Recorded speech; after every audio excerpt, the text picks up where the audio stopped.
Hello बच्चों, आज के सेशन में मैं डिस्कस करने जा रही हूँ, इनफैक्ट शुरू करने जा रही हूँ हॉर्टिकल्चरल क्रॉप्स का रिवीजन सीरीज, जिसमें शुरुआत करेंगे वेजिटेबल क्रॉप्स से। ध्यान रखना बेटा, सिलेबस में तो सब कुछ डाल दिया गया है, vegetables, spices, flower, fruit, plantation crop, medicinal, aromatic. But अपना यहाँ पर प्रेजेंट दिमाग लगाएं कि ऑब्वियस सी बात है, हर एक क्रॉप से सवाल पूछा जाए ऐसा बिल्कुल नहीं है। और हर एक क्रॉप में इतना कुछ है पढ़ने के लिए कि आप अगर साल भर पहले से भी तैयारी कर रहे होते ना, तो सारे पॉइंट्स को यहाँ पर नहीं रख पाते। इसीलिए आज के सेशन में हम रिवाइज करेंगे ऐसे पॉइंट्स जो जनरली एग्जाम में, किसी न किसी एग्जाम में कभी ना कभी पूछे गए हो, और इतना भर रिवाइज करके जरूर जाएंगे कि एटलीस्ट बेसिक सवाल हमसे आने वाले समय में 4 फरवरी को डेफिनेटली बन सके। शुरुआत करेंगे आरयू के सिलेबस में दिए गए रूट क्रॉप टॉपिक से। रूट क्रॉप्स जो हैं, इनमें सबसे पहले देखेंगे कि कौन कौन से वेजिटेबल्स हैं जिन्हें हम रूट क्रॉप की कैटेगरी में रखते हैं। तो सबसे पहले यही पढ़ना है कि भाई वो कौन कौन से वेजिटेबल्स हैं जो रूट क्रॉप की कैटेगरी में आते हैं। तुम लोगों का क्या काम हो गया मैं बताती हूँ। कोई एक बंदा पढ़ा देता है कि ग्लॉस्टर्स हॉर्टिकल्चर पूरा पढ़ लो, कोई बोल देता है इंस्टेंट हॉर्टिकल्चर पढ़ दो। मैं नो डाउट बुक्स बहुत अच्छी हैं, लेकिन तुमको अपना दिमाग भी तो लगाना चाहिए कि क्या इंस्टेंट और ग्लॉस्टर्स का एक एक लाइन जो लिखा है वो सब आरयू में आएगा। तो आपको समराइज्ड फॉर्मेट में तो पढ़ना ही पड़ेगा। बुक्स नो डाउट बहुत अच्छी हैं, बट अलग एग्जाम्स के लिए बनी गई हैं वो books. Like instant horticulture very good for JRF, in fact RU के लिए भी अच्छा है, मैं ऐसा नहीं कह रही हूँ, बट सारा पॉइंट वहां से इंपॉर्टेंट नहीं है, ये चीज समझा करो। शुरुआत करेंगे खैर रूट क्रॉप से। कौन कौन से क्रॉप रूट क्रॉप के कैटेगरी में रखे जाते हैं? तो कैरेट, रेडिश, बीटरूट यानी कि चुकंदर, और टर्निप यानी कि शलजम। बहुत सारे बच्चों को तो ये भी नहीं पता होता है। मान लीजिए एग्जाम में सवाल आ जाए कि पहचानो इनमें से कौन सा रूट क्रॉप नहीं है, तो वो भी नहीं बनेगा, बिकॉज तुम कोशिश क्या करते हो, तुम अभी पहली सीढ़ी से 100वें सीढ़ी पर जंप लगाने की कोशिश करते हो, और उस दौरान तो तुम लुढ़क करके गिरोगे ही। इससे सबसे पहले इसको नोट डाउन कीजिएगा। चलिए आगे बढ़ते हैं सबसे इंपॉर्टेंट रूट क्रॉप की ओर, जिसका नाम है कैरेट। अगर बाय द वे आपको साइंटिफिक नेम नहीं पता है तो नोट डाउन जरूर कर लीजिएगा, डाउकस कैरोटा। हालांकि देर आर मिनिमम चांसेस कि इसके साइंटिफिक नाम से सवाल आएगा, बहुत कम चांस है। फैमिली से डेफिनेटली पूछा जा सकता है।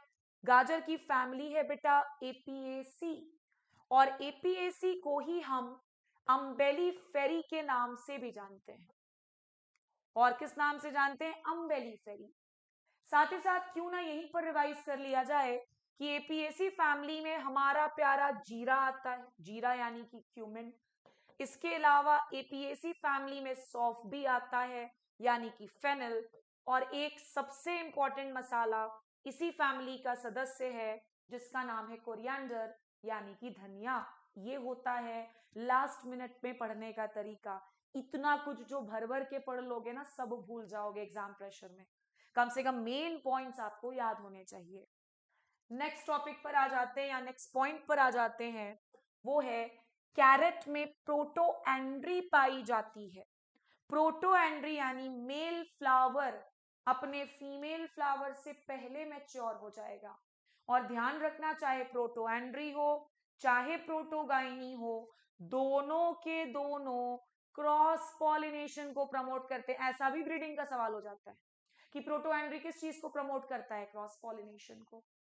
नेक्स्ट, जैसा कि मैंने कहा कि प्रोटोएंड्री अगर है तो क्रॉस पॉलिनेशन होगा, इसीलिए गाजर में भी हाईली क्रॉस पॉलिनेटेड गाजर को माना जाता है, यानी कि गाजर में भी क्रॉस पॉलिनेशन होगा।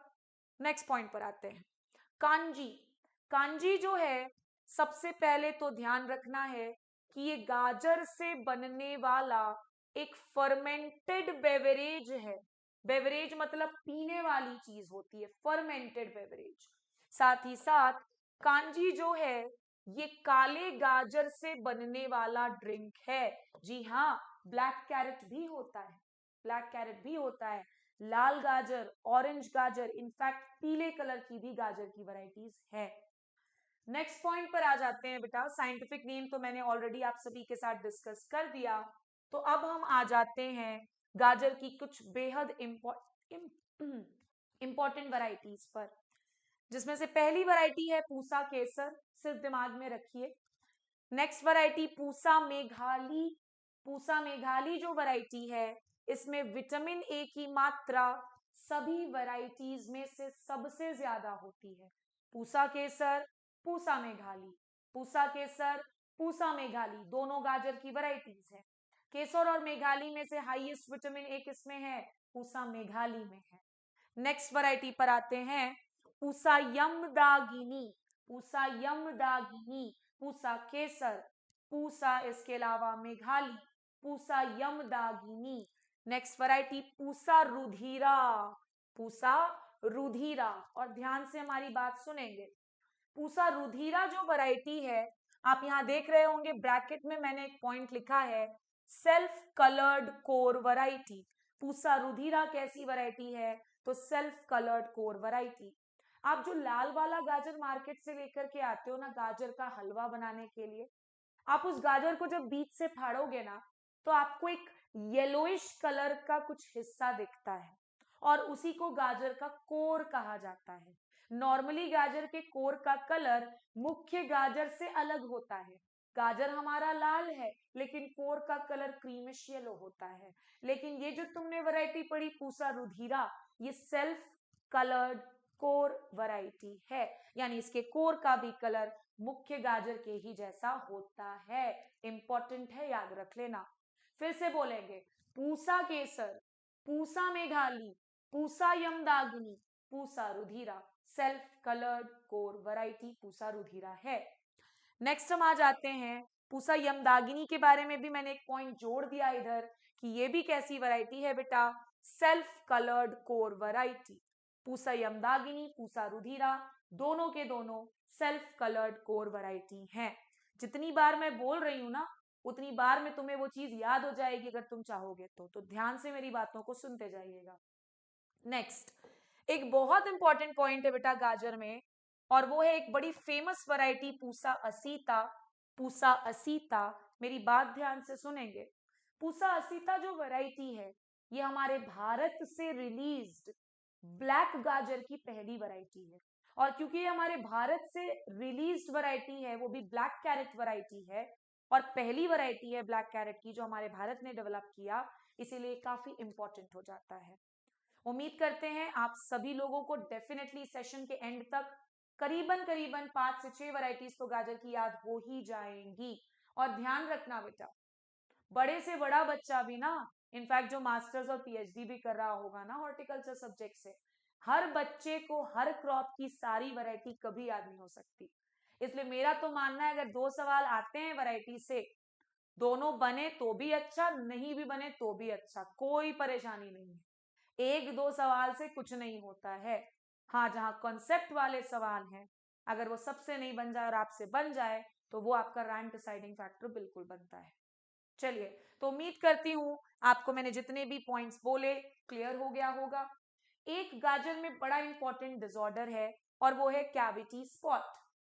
कैरेट में कैविटी स्पॉट नाम का डिसऑर्डर है, और ये होता है बेटा कैल्शियम की कमी से। आप जाएं, क्योंकि आप में से तो मैक्सिमम लोग अभी आरईओ आरएचओ सबका पेपर देख रहे ही होंगे, आपको मिल जाएगा ये सवाल वहां पर कि कैविटी स्पॉट किसका डिसऑर्डर है? कैरेट का। एकदम रिलैक्स्ड रहिए, और जितना कम से कम मैं पढ़ा रही हूं उतना तो पढ़ लीजिए, ताकि आप जीरो मत हो जाएं। नेक्स्ट हम आ जाते हैं दूसरे रूट क्रॉप पर, जिसका नाम है बेटा रेडिश। रेडिश यानी कि मूली। मूली की फैमिली की अगर बात की जाए तो क्रूसीफेरी है इसकी फैमिली। वैज्ञानिक नाम पूछे जाने के चांसेस लगभग लगभग 0 ही हैं, बट फिर भी हम लिख लेंगे। साइंटिफिक नेम है रैफिनस सटाइवस। जापान में, मैंने कहा जापान में, मूली का आचार जो बनता है उसको ताकाओन कहते हैं, या टाकेओन भी आप कह सकते हो। और गाजर से, ब्लैक गाजर से हमने कांजी नाम का ड्रिंक बनाया। ताकेओन क्या है? It is a type of pickle. Pickle यानी कि अचार। नेक्स्ट पॉइंट, मूली जो होता है वो भी तो पंजेंट होता है, और पंजेंसी का कारण जो है वो है GSLS, और अगर आपको नहीं पता है GSLS क्या होता है तो इसका फुल फॉर्म है ग्लूकोसाइनोलेट, ग्लूकोसाइनोलेट। और ध्यान करो, याद करो, कहीं और भी मैंने इस चीज को पढ़ाया है मस्टर्ड में, इफ यू रिमेंबर, तो यहां पर भी पंजेंसी का कारण वही है और सरसों के भी केस में पंजेंसी का कारण ग्लूकोसाइनोलेट ही होता है। नेक्स्ट बेटा, ब्रीडिंग से देखो कैसे जुड़ जाता है। रेडिश की मदद से ब्रीडिंग में एक बहुत इंपॉर्टेंट काम किया गया और वो था रेफेनोब्रासिका का डेवलपमेंट। रेफेनोब्रासिका क्या है, इसको जानने से पहले इसको बनाने वाले साइंटिस्ट का नाम देख लो, कार्पीचेंको। क्या नाम था? कार्पीचेंको। रेफेनोब्रासिका क्या है? तो बेसिकली ये मूली और बंद गोभी के बीच का क्रॉस है और बिल्कुल बेटा सवाल यहां तक जाता है, ये चीज याद रखना। तो Raphanobrassica is a cross between radish and cabbage. Next, मूली एक क्रॉस पॉलिनेटेड क्रॉप होता है, ध्यान रखना, गाजर भी क्रॉस पॉलिनेटेड था, मूली भी क्रॉस पॉलिनेटेड होता है। बहुत ध्यान से सुनना, आपको बता दूं कि मूली में मेल स्टेरिलिटी पाई जाती है और मेल स्टेरिलिटी की मदद से आप क्या बना सकते हो, तो हाइब्रिड सीड प्रोडक्शन कर सकते हो। मेल स्टेरिलिटी के 3 टाइप, CMS, GMS, CGMS। मूली में CMS के साइटोप्लाज्मिक मेल स्टेरिलिटी के 2 टाइप्स होते हैं, ओगुरा एंड कोसाना। आपको कुछ नहीं पढ़ना, आपको PhD नहीं करनी है इस सब्जेक्ट में, RU के जैसा एक एग्जाम निकालना है। तो यहाँ पर आकर के मैं अपने PhD का नॉलेज का बखान नहीं कर सकती हूँ या अपने मास्टर्स के नॉलेज का बखान नहीं करूंगी। मुझे तुम्हारा एग्जाम निकलवाना है, ना कि अपना नॉलेज यहाँ पर दिखाना है। तो भाई तुम्हें बस इतना पढ़ के जाना है। मान लो एग्जाम में सवाल आ गया, Ogura is a term related to, ऐसे भी सवाल आते हैं, radish. Kosena is a term related to radish. By the way पूछ लिया कि क्या है भैया, तो ये मेल स्टेरिलिटी के टाइप्स हैं, दैट्स इट, बस इतना पढ़ना है। नेक्स्ट, क्योंकि रेडिश की फैमिली क्रूसीफेरी है और क्रूसीफेरी में एक बेहद इंपॉर्टेंट बीमारी होती है जिसका नाम है व्हाइट रस्ट। मैंने पहले भी रिवाइज करवाया था। व्हाइट रस्ट जो कि एक फंगस से होता है, नाम है एल्बुगो। क्या नाम है? एल्ब्यूगो। आपको ये भी मैं बता दूं कि व्हाइट रस्ट को सूडो रस्ट भी कहा जाता है। अगर आपके पास समय हो तो डेफिनेटली कमेंट में मुझे बताएंगे कि क्यों भैया व्हाइट रस्ट को सूडो रस्ट क्यों बोला जाता है। If you have time only then, otherwise आप अपने रिवीजन कीजिए, वो ज्यादा जरूरी है। नेक्स्ट, वैरायटीज पर आ जाते हैं। ये वैरायटी तो तुम कभी नहीं बोलोगे बिकॉज तुम्हारे मैम के नाम से मिलता जुलता है, अर्का निशांत। ये MDR वैरायटी है। MDR मतलब एक से अधिक बीमारियों से रेजिस्टेंस देखने को मिलता है, मल्टीपल डिजीज रेजिस्टेंट वैरायटी। अच्छा, बातों बातों में एक सवाल याद आ गया, कैविटी स्पॉट किसका डिसऑर्डर है? कैरेट का डिसऑर्डर है। ऐसे आपके दिमाग में यहाँ पर याद होना चाहिए। नेक्स्ट, RRWT, चाहे तो आप इस वैरायटी को छोड़ सकते हो, फुल फॉर्म है रैपिड रेड व्हाइट टिप्ड। आप चाहो तो इस वैरायटी को छोड़ सकते हो, मैंने कहा। नेक्स्ट, पूसा हिमानी, जाइए पेपर को चेक करिएगा RHO का, आपको ये सवाल देखने को मिल जाएगा। वो कौन सी मूली की वैरायटी है जो साल भर लगाई जा सकती है? Pusa Himani. Can be grown through out the year, can be grown through out the year. Next, Pusa Sagarika. Pusa Sagarika आपको बता दूं ये पहली पर्पल फ्लैश्ड वैरायटी है हमारे भारत से। जी हाँ, मूली का कलर तो सफेद होता है, बट पूसा सागरिका एक ऐसी वैरायटी है जिसमें फ्लैश का कलर व्हाइट नहीं बल्कि कौन से कलर का होता है? पर्पल फ्लैश होता है इसका। अच्छा, बातों बातों में मैंने एक बहुत इंपॉर्टेंट पॉइंट मिस कर दिया गाजर में। गाजर में कुछ इंट्रोड्यूस्ड वैरायटीज भी हैं। इंट्रोड्यूस मतलब जिनका ओरिजिन हमारा भारत नहीं है, ये कहीं किसी दूसरे देश में डेवलप की गई थी। मेरी बात बड़ा ध्यान से सुन लेना, मैं जरा ऊपर चले जाऊं गाजर में और यहीं पर आपको ऐड करवा देती हूँ, मेरी बात ध्यान से सुनिएगा। गाजर में एक एक्सोटिक वैरायटी है बेटा, नाम है जेनो, याद होना चाहिए। इतना कुछ तो याद नहीं कर सकता ना, तो कहीं कहीं पे तो फंडा लगाना पड़ेगा। अगर आपको किसी की भी वैरायटी में नैंटिस वर्ड दिख रहा है, वैरायटी में नैंटिस शब्द दिख रहा है, तो शब्द से तो ये कंफर्म हो गया कि भैया ये हमारी भारतीय वैरायटी का नाम, ऐसा तो हो नहीं सकता, मतलब ये किसी दूसरी जगह पर डेवलप की गई थी। नैंटिस नाम की वैरायटीज गाजर में ही है। एग्जाम में मान लो पूछ लिया अर्ली नैंटिस किसकी वैरायटी, गाजर की। नैंटिस हाफ लॉन्ग किसकी वैरायटी, गाजर की। ऐसे छोटे छोटे ट्रिक्स बड़े काम आते हैं पेपर में। इतना सारा वैरायटी मैक्सिमम बच्चे भूल जाएंगे, मैं आपको बता रही हूँ। इसीलिए प्लीज जो जो छोटे छोटे फंडा में दे रही हूँ उसको जरूर याद रखोगे बेटा। हमने कैविटी स्पॉट नाम का डिसऑर्डर गाजर में पढ़ा है, और आपको एक बहुत इंपॉर्टेंट डिसऑर्डर का नाम आज बता रही हूँ मूली में, अकाशिन। क्या नाम है, अकाशिन। और आपको बता दूं कि अकाशिन जो है ये मूली में बोरॉन की कमी से होता है, कैविटी स्पॉट कैल्शियम की कमी से होता है, ऐसे याद होना चाहिए। चलिए नेक्स्ट आ जाते हैं तीसरे रूट क्रॉप पर, जिसका नाम है beta beetroot. Beetroot family इसकी जरूर पढ़ के जाना, चीनोपोडिएसी, बिकॉज ज्यादातर एग्जाम्स में इसकी फैमिली ही पूछी जाती है। Scientific name beta vulgaris. अगर आप में से किसी को याद नहीं है तो मैं रिक्वेस्ट करूंगी कि बीटरूट का साइंटिफिक नाम जरूर पढ़ लीजिएगा। साथ ही साथ बीटरूट जो है ये फॉलिक एसिड में बेहद रिच होता है। जरूर मुझे बताएं कमेंट में इस क्वेश्चन का आंसर कि फॉलिक एसिड क्या किसी विटामिन का दूसरा नाम है या फिर नहीं है। It is very rich source of folic acid. Next बहुत बहुत बहुत इंपॉर्टेंट चीज, ध्यान से सुन लेना। इसका जो सीड टाइप है उसे हम क्या कहते हैं, मल्टी जर्म या फिर सीड बॉल। देखो समय रहता तो मैं पूरा एक्सप्लेन करती, बढ़िया फोटोग्राफ्स वगैरह सब दिखा देती, लेकिन क्या इतना समय है। अभी तो भैया जितना आप रिवाइज कर पाओ, जितनी चीजें याद रख पाओ उतना फायदा होगा। अभी देखने से उतना ज्यादा फायदा नहीं होगा जितना मेमोराइज करने से होगा। तो फिलहाल मैं आप सभी से रिक्वेस्ट करूंगी कि याद रख लें कि बीटरूट का जो सीड टाइप है उसे मल्टी जर्म या सीड बॉल कहा जाता है। एक बहुत अच्छा सवाल है, ध्यान रखना।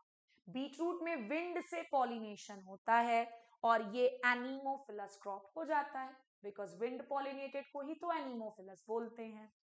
Next varieties. वैसे मुझसे पूछोगे तो आई एम श्योर कि बीटरूट जैसे क्रॉप से आरईओ में सवाल नहीं आना चाहिए, लेकिन फिर भी 100% गारंटी तो मैं भी नहीं ले सकती हूँ, इसलिए मैंने दो वैरायटीज को छाटा है बस आपके लिए। पहला है बेटा डीडीआर। डीडीआर का फुल फॉर्म है Detroit dark red. Detroit dark red. और दूसरी जो वैरायटी है इसका नाम है बेटा क्रिम्सन ग्लोब। क्या नाम है बेटा, crimson globe. Again again and again जो वैरायटीज को मैं कह रही हूं कि आप चाहें तो छोड़ सकते हो। यार 2 सवाल आए थे पिछली बार, हो सकता है इस बार वैरायटी से एक ही सवाल आए, तो एक वैरायटी के लिए इतना कुछ पढ़ना तो सही नहीं है। हाँ अगर आपको याद हो जाता है, आप बड़े फास्ट हैं मेमोराइज करने में, बिल्कुल कर लीजिए। जिनसे नहीं हो पाता आप स्किप कर सकते हो। नेक्स्ट इसमें एक डिसऑर्डर होता है जोनिंग। क्या डिसऑर्डर होता है बेटा, जोनिंग। फिर से चलो रिवाइज करते हैं। गाजर में कैविटी स्पॉट, क्योंकि डिसऑर्डर से एक सवाल आना तय है, एक सवाल क्या 4 सवाल आ जाएगा, इसलिए तो मैं कह रही हूँ वैरायटी छोड़ो। 1-2 याद हो जाता है अच्छी बात है, खुश रहो। नहीं याद होता है और खुश रहो। कुछ ऐसे सवाल हैं जहां से कंफर्म सवाल आएंगे, लाइक आईजीकेवी रिलीज्ड वैरायटीज, क्यों ना हम वहां पर मेहनत कर लें। लाइक इंस्ट्रूमेंट्स, कंफर्म सवाल, वहां पर मेहनत कर लो। इतनी सारी वैरायटी पढ़ के खुद को कंफ्यूज क्यों करना। चलिए आगे लास्ट रूट क्रॉप पढ़ेंगे बेटा, and that is turnip. Turnip यानी कि शलजम। रेयर चांस है, रेयर चांस है कि यहां से सवाल आएगा, ये याद रखना। टर्निप का अगर साइंटिफिक नाम बोले तो ब्रासिका रापा, और जैसे ही जीनस नेम ब्रासिका हुआ मतलब फैमिली तय है, क्रूसीफेरी होगी, क्रूसीफेरी ही होगी। वैरायटी अर्ली मिलन रेड टॉप EMRT, और दूसरी variety PTWG purple top white globe. Purple top white globe. DDR भी पढ़ाया, डेट्रॉइट डार्क रेड। तो ये शॉर्ट एंड स्वीट तरीके से मैंने पूरा रूट क्रॉप आप सभी को रिवाइज करवा दिया है। एग्जाम से पहले जरूर जितना भी मैंने डिस्कस किया उसे रिवाइज करके जाएंगे। नेक्स्ट पार्ट्स जो हैं वेजिटेबल के रिवीजन सीरीज के, वो आज के आज मैं अपलोड कर दूंगी। Do keep watching the sessions और शेयर करना ना भूलें। Thank you so much.